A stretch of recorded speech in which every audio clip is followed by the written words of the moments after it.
what you want to do is be famous. Creativity, and again, I'm probably repeating myself, Kessler is probably the best book on creativity. And creativity is the marriage of two things. There's nothing new in the world, right? Nothing at all. Creativity is the creation of new things, is connecting two things that have already been there, but nobody has seen the connection before, which is why the more case histories you are aware of and the more case histories you read, the more connections you're likely to make. I remember a time when, I still do it. If I'm at an airport, like I kind of carry my bag like that, you know, because it's a kind of manly thing to do. It's only in the last 30 years that people have started doing this, wheeling bags around. You know, I mean, as somebody pointed out, the wheel has been around for millions of years. The suitcase has been around for 500 years. It's only in the last 30 years people connected the two. That's creativity. So it's the unlikely marriage of cabbages and kings. And Douglas Holt, who's quite a good writer on the subject, you know, brands that create worlds that strike a consumer's imagination. That's what Bulmers did, and that's what Miwadi did. They created a world that struck people's imagination, and that's the ultimate. Donegal Cats did the same thing. Oh, I have a commercial. Sorry, I wasn't going to show any commercials, but I thought, just want. On your last trip, did you discover what the Earth people eat? They eat a great many of these. They peel them with their metal knives, boil them for 20 of their minutes, then they smash them all to bits. They are clearly a most primitive people. For mash, get smash. Now that was one of the most famous campaigns in the 1970s. Again, there was no insight.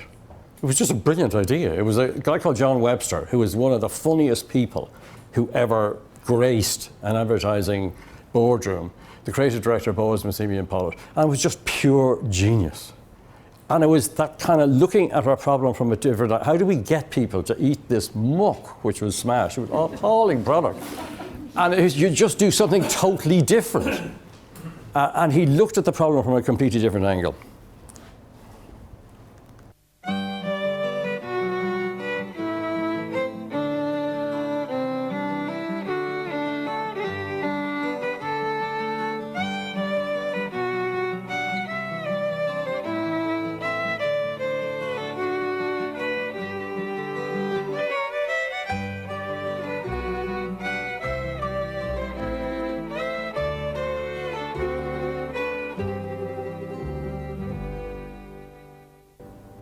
Now, that was one of the most successful campaigns that I was ever involved in, and it's still actually lingering on to this day.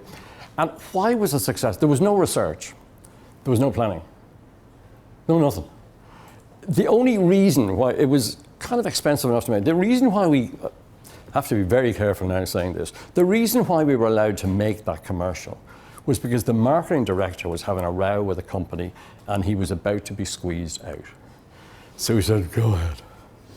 That's the only reason. It made no sense whatsoever.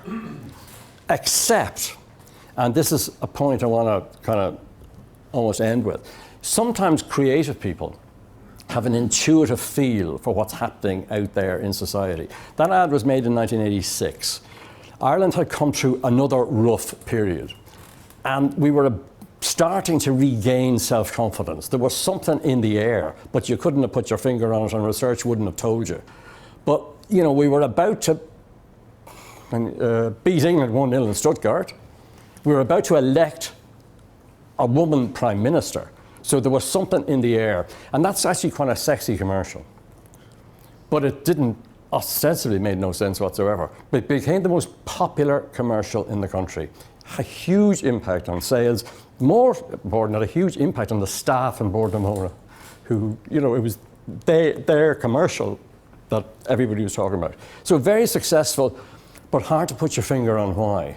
Except my explanation is that it was the intuitive, so trust creative people sometimes because they have an intuitive understanding of what's going on out there in society.